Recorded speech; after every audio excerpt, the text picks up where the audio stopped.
السلام عليكم ورحمة الله وبركاته. كيفكم؟ شو أخباركم؟ طمنوني عنكم، إن شاء الله تكونوا بألف خير يا رب. صباح الخير، مساء الخير، ايمت ما كنتوا عم تشاهدوا الفيديو. طبعا مثل ما شفتوا أول شي شاركتكم هيك بالفيديو زرعاتي ما شاء الله هيك يوم عن يوم عم فتحوا وعم بكبروا. صراحة كتير مبسوطة عليهم وإنه عاجبهم الجو، بلشوا يكبروا. صراحة أول ما زرعتهم هيك دبلوا وشوي هيك اصفروا، كتير زعلت عليهم. معي هلا على الجو بلشوا هيك يرجعوا هيك وهيك يعني يزهروا.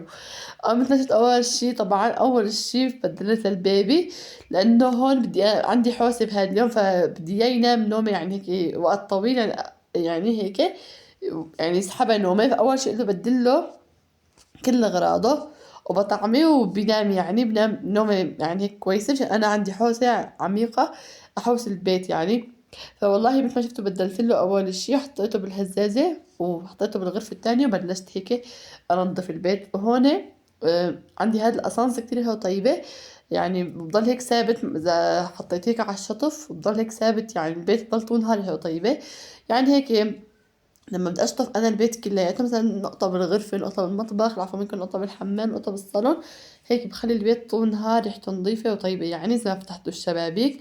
ايه والله فقلت ما زال هيك نجمت البيبي بخير وسلام. وكتير منكم صراحة بذاك الفيديو نسيت اجاوب على هذا السؤال، وهو اهم سؤال. بس سألتوني ايش سميتوا البيبي. انا لسه مو صغير وجديد يعني هيك ما بصيح له بس ما بصيح له بيبي. حتى بالفيديو هون عم بقول الحمد لله الله يخلي لكم اولادكم يا رب، سميناه محمد. جد جاي كتير تعليقات، بس والله نسيت اجاوب على حتى التعليق بهداك الفيديو. الله يخلي لكم اولادكم يا رب ويطعم كل محروم الذرية الصالحة بإذن الله تعالى. هم مثل ما كنتوا عم تشوفوا حاولت أشارككم هيك قدر المستطاع يعني، مشان يصير عنا فيديو حلو وهيك يعني جد. هيك فيديوهات أنا كتير بحب بتسلى وأنا عم بمنتجهم وأنا عم بشاهدهم. يعني أنا بشاهد الفيديو كذا مرة، وأنا لما أمنتجه لما يوصل لعندكم لما أبرك أحكي عليه يعني هيك. فجد هدول من احب الفيديوهات على قلبي اللي بروح بمنتجهم، هيك اللي بكون فيهم بحس هيك براحه نفسيه وانا عم بمنتجهم، هيك فيديوهات الحوسه والبيت والنظافه.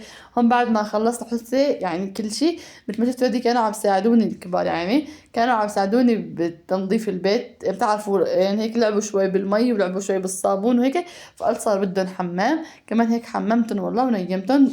ماشيين على روتيننا لسه على نومة الظهر الحمد لله رب العالمين. لساتهم ماشيين على نفس الروتين. يعني هلا مثل ما شفت بعد ما حممتهم هون كان ظهر، فكل واحد شطح على اسفنجة وهيك والله ناموا. جد نومة الظهر منه مريحة لإلي، يعني أنا برتاح، يعني باخد هيك شوية هيك هدوء، وقت هدوء لإلي، يعني بخصص هيك وقت هدوء حتى لو كان بسيط. يعني انه هيك يعني حتى لو ما ببرك فيها مثلا، بس انه بحس بالهدوء. بس يعني اذا كان عندي طبخة مثلا بدي كبيرة بدي اعملها بعملها. مثلا في عندي احيانا ما بكون بحوس الحوسه بعد ما يناموا، اذا كانت الحوسه يعني ما بدي اياهم هن يشتغلوا فيا، ما بدي اياهم هيك يعني. فانا بنيمون قبل الحوسه يعني احسن. بس يعني المهم الظهر هون مثل ما شفتوا هاي الركوة ما بقدر لا ايدي انكسرت، ايدها سبحان الله اتكسروا عندي الركوات كلياتهم يعني بنفس الفترة تقريبا. اول شي انكسرت اول ركوة اللي كانت باللور انكسرت. فتاني يوم كمان كنا عم نشرب قهوة ووقفت بالركوة قهوة وحطيتها على الصينية وعم نشرب، فالولاد كانوا عم يلعبوا حوالينا وانكسر داس بالصينية وانكسرت الركوة. كنت بدي اصور لكم قبل وبعد بس ما رح اصور لكم. وهون هي ركوة الحديد كمان كنت عم بغلي فيها قهوة، طبت من ايدي وكمان كسرت الايده. بس اشتريت لك والحمد لله شاركتكم اياها بهذا الفيديو كمان. فهون ما خليتها بنفسكم، شاركتكم هيك اخر فنجان قهوه بهي الركوه. وما كان عندي شيء عندي بدي اشيله، ما في عندي مثلا شيء بدي اشيله، فشلتها هيك وقلت خليني يلا بحطها بالفيديو للذكرى. ومنه بفرجيكم يعني يا سرجين وشمعة مثل ما بقولوا، يا على يا جماعة. يا اما 3 ركوات كانوا موجودين عندي، 2 بلور وحدة حديد، يا 3 تكسروا. ايه والله حبيت اخذت وحدة كمان بلور، بحس البلور كتير حلو على التصوير بتجنن. هو انا فرحانة على الزرعات مثل ما قلت لكم، صرت اصورهم يعني هيك نشرتهم على التيك توك ونشرتهم كمان شورت على يوتيوب. يعني كتير فرحانة هون على انستغرام، فتابعوني على مواقع التواصل الاجتماعي مشان تشوفوا. صايرة شوي هيك نشيطة هلا، يعني كل ما هيك الاقي حالي فاضية عم انزل هيك شورت. عندي هاد اليبرق كنت لففته قبل بيوم، دفيته قبل بيوم وقتها. وبعدين تاني يوم هيك بعد ما خلصته شيء، وهذا يعني كان يبرق كويس ما بطبخ كتير. لأنه الإبرة يعني كانت كويس صح، بس ورقه ناعم بس كان كويس ما بياخد طبخ كتير يعني. فهون مثل ما شفتوا عندي هدول العظمات حطيتهم تحته. اي والله. وشغلت عليه بعد ما هيك نيمت الاولاد وخلصت. تحسي جد احلى شي راحه نفسيه لما بتحسوا هيك حس نظيفه، الاولاد بناموا طبخه هيك كبيره يعني دسمه هيك. اي والله. وبهذا اليوم كمان يعني اخذت اشتريت مزيتات والله، يعني لازمني مزيتات لانه انا حاط عندي زيت الحلو زيت النبات حاطهم ببيدونات كبار يعني. فمثلا اذا واحد بده هيك يعني احيانا التزم مثلا بده يعمل كباسات هيك يحط بالطواي شويه زيت، او مثلا بده يلف لفه على السريع بده شوي زيت، فيعني زي ما هي طالعة القنينة كلياتها البيدونة كلياتها مثلا انه لا تنكب معه شي، فلازم مزيتات. كان عندي من زمان مزيتات بس ما حبيتهم صراحة، وكان تنظيفهم كتير صعب بسرعة يتوسخوا، فحبيت هدول. وبصراحة كمان كان سعرهم كتير حلو. وأول شي صراحة بيجي معهم هن مرمرة تحط تحتهم، وهن اتنين بلور لهم أغطية هيك سيليكون. وأنا كمان حبيت للتغيير الشكل يعني جبت هاي السودا القطعة السودا كمان هي تحت المزيتات يعني. كمان حلو تنظيفها كتير كتير سهل يعني مثل تنظيفها كتير سهل يعني. وهي الركوة اللي أخدتها المرة كنت أخذي مثلها بس على شكل بوبيت. وهي كمان كان قلب بدل هون بدل ما حبات الهال مو هال القهوة هذا البن يعني كان موجود ورد. فحبيت هالمرة أغير وأخدت هيك شكلها غير يعني غير البوبت اللي كانت عندي. وما يكون قلبها ورد حبيت يكون بقلبها هذا حبيبات قهوة. شوفوا هدول المزيدات صراحة كتير حلوات وشكلهم كتير حلو كتير فرحانة عليهم كتير حبيتهم. واحدة الزيت الحلو وحدة الزيت النباتي مثل ما قلت لكم. هي بتجي معاها مرمرة هاي المرمرة. وكمان بيجي معاها انا اشتريت عفوا اليوم عم بخربط كتير بالفيديو اسفه. انا منتج لكم اياها على السريع وهيك.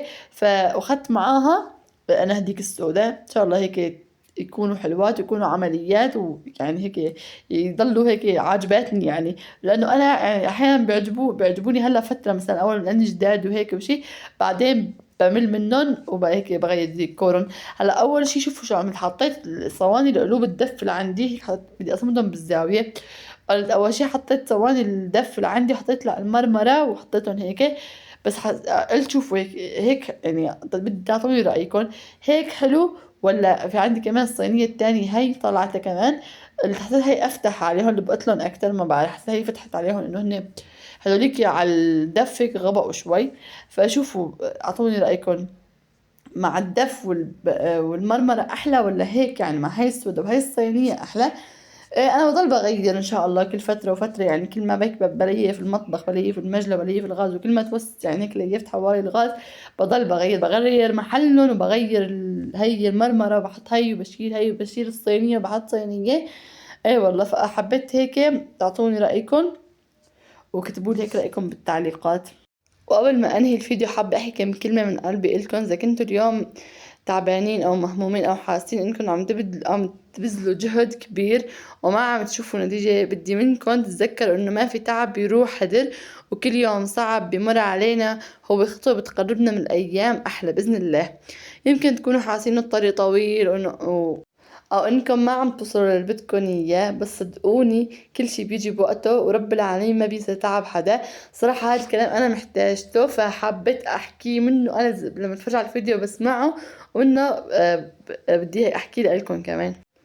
وكمان لا تسمعوا الكلام من الناس اللي بتحاول تقلل منكم او من احلامكم او من تعبكم، لانه في ناس ما بتشوف الا النتائج، ما بتشوف السهر والتعب والدموع والمحاولات اللي وراها يعني ورا النتيجة اللي صارت. ولا تسمحوا لحدا يشكك بقيمتكم او يخليكم تحسوا انكم اقل من غيركم. انتوا اقوى مما تخيلوا، كل واحد فيكم عنده قصة وتعب وصبر تستحق الاحترام. خلوا عندكم ثقة برب العالمين وكمان بأنفسكم وامشوا بطريقكم. لو كان طريقكم بطيء المهم ما توقفوا ولا تقارنوا حياتكم بحياة غيركم، لأنه كل إنسان له رزقه له وقته وله ظروفه. يمكن اللي عم تتمنوه اليوم يكون رب العالمين عم يحضر لكم بطريقة أجمل مما تتخيلوا. ارفعوا راسكم دائما وافتخروا بكل إنجازاتكم حتى لو كانت بسيطة. إذا اليوم قدرتوا تقوموا من الفرشة بعد تعب فهذا إنجاز. رتبتوا بيتكم أو اهتميتوا بأولادكم أو اشتغلتوا على حالكم فهذا كمان إنجاز. الحياة مو بس أشياء الكبيرة، الحياة عبارة عن خطوة خطوة صغيرة عم نبني فيها أيامنا ومستقبلنا إن شاء الله. فحابة أحكي إلي ولإلكم الله يرزقنا ويرزقكم راحة البال، يفتح أبواب الخير، يفتح لكم أبواب الخير من حيث لا تحتسبوا. والله يعوض كل قلب متعب ويفرح كل شخص صابر، ويجعل أيامكم جاية أجمل وأجمل. وإذا ما حدا قالكم اليوم كلمة حلوة أنا عم بقلكم إياها، أنتوا رائعين وبتستحقوا كل خير، وخلي الأمل بقلوبكم دائما، لأنه بعد كل ضيق فرج، وبعد كل تعب راحة، وبعد كل صبر بعد كل صبر جبر جميل بإذن الله تعالى. الله يفرجها علينا وعليكم أمة محمد يا رب. لهون بكون وصلت معكم لنهاية الفيديو. بتمنى تشتركوا بالقناة وتفعلوا زر الجرس لنوصل أكبر عدد ممكن. إن شاء الله هيك الفيديو ينال إعجابكم، إن شاء الله يكون فيديو حلو ظريف خفيف، مثل ما قلت لكم من أحب الفيديوهات على قلبي تكون هيك فيديوهات حلوة لطيفة خفيفة. اكتبوا لي فيديو جاي عن إيش شو بتحبوا يكون، شو الموضوع بتحبوا أحكي عنه. بأمان الله صبايا، سلام.